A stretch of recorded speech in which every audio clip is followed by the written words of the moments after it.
यहां आपको अपडेट करेंगे। दूसरे टी20 मैच में न्यूजीलैंड ने पाकिस्तान को शिकस्त दे दी है। हैमिल्टन में पहले बैटिंग करते हुए न्यूजीलैंड ने 20 ओवर्स में 194 रन स्कोर किए। फिन एलन 74 रन बनाकर टॉप स्कोरर रहे। पाकिस्तान के हारिस रऊफ ने 3 विकेटें ली।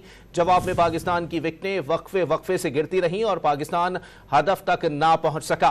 बाबर आजम ने अकेले 66 और फखर जमान ने 50 रन बनाकर मैच में जान डाली, मगर कोई और बैट्समैन उनका साथ ना दे सका। साइम अयूब 1, मोहम्मद रिजवान 7, इफ्तिखार अहमद 4, आजम खान 2 रन बनाकर आउट हो गए।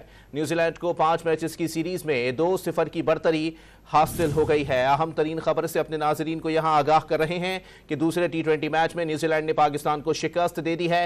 हैमिल्टन में पहले बैटिंग करते हुए न्यूजीलैंड ने 20 ओवर्स में 194 रन स्कोर किए। फिन एलन 74 रन बनाकर टॉप स्कोरर रहे।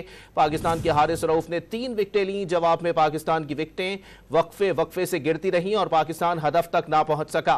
बाबर आजम ने अकेले 66 और फखर जमान ने 50 रन बनाकर मैच में जान डाली, मगर कोई और बैट्समैन उनका साथ ना दे सका।